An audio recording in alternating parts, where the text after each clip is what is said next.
บ้านเด็ก SOS ลาวจัดกิจกรรมเฉลิมฉลองวันเด็กน้อยสากลวันปลูกต้นไม้แห่งชาติและมอบหับเงินระดมทุนในวันที่ 30 พฤษภาคม 2025เข้าร่วมกิจกรรมมีทานนางนาลีศรีสุริตภรรยาของประธานประเทศทานโพไซไซยศรรัฐมนตรีกระทรวงพลังงานและบอแฮ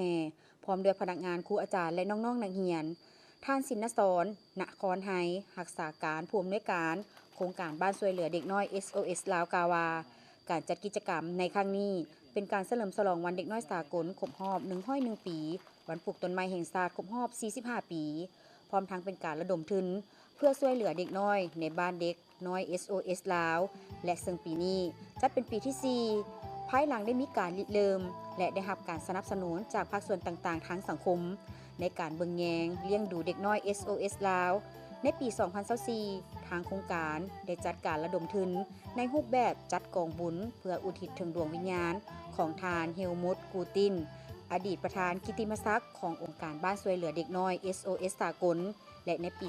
2025 โครงการได้จัดเป็นกิจกรรมภายในหมู่บ้านเด็กน้อยเพื่อเปิดโอกาสให้แก่แขกผู้ที่เข้าร่วมโดยเฉพาะแขกที่มาจากภาคส่วนเอกชนได้สนับสนุนช่วยเหลือกิจกรรมของบ้านช่วยเหลือเด็กน้อย SOS หลายขึ้นซึ่งว่าก็เป็นกิจกรรมที่พวกเขาดำเนินทุกๆปีแล้วเพื่อเด็กน้อยเพื่อให้เด็กน้อยได้มีโอกาสได้แสดงความสามารถหรือว่าแลกเปลี่ยนบทเรียนประสบการณ์ต่างๆของเด็กน้อยที่ว่าอยู่ในบ้านช่วยเหลือเด็กน้อย SOS เฮาเนาะและจุดประสงค์อันสำคัญอันที่2ก็แม่นเพื่อระดมทุนหาการประกอบส่วนจากสังคมมาแล้วเนาะเพื่อเข้ามาช่วย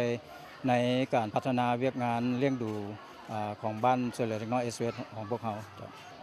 พวกเขาจะมีกิจกรรมเป็นแต่ละระยะโดยเฉพาะจะเล็งใส่ในวันสำคัญต่างๆของชาติและก็วันสำคัญของโครงการเนาะซึ่งว่าในปัจจุบันก็คือเรามีความยุ่งยากในทางด้านการเงินโดยเฉพาะผู้ให้ทุนสากลเองก็เจ้าก็มีการลดพรการช่วยเหลือฉะนั้นจึงจำเป็นว่าการระดมทุนภายในมีความสำคัญโดยเฉพาะเบื้อง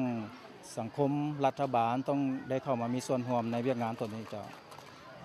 ภายในงานผู้เข้าร่วมได้รับชมบทฟ้อนและห้องเพลงกิจกรรมเดินแบบสิ่งประดิษฐ์จากสิ่งเศษเหลือผลงานของน้องน้อยอนุบาลและสั้นมัธยมปลายรับของขวัญจากทานนางนาลีศรีสุริตภรรยาของประธานประเทศรับเงินระดมทุนช่วยเหลือบ้าน SOS ลาวจากภาคส่วนต่างๆทางสังคมและร่วมกันปลูกต้นไม้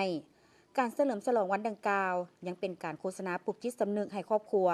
บุคคลสำคัญและสังคมรับรู้ได้ถึงทัศนะแนวคิดและปัญหาที่เป็นผลกระทบต่อเด็กน้อยการสร้างสภาพแวดล้อมที่เป็นมิตรและการสร้างความเข้มแข็งให้เด็กน้อยทางด้านการศึกษา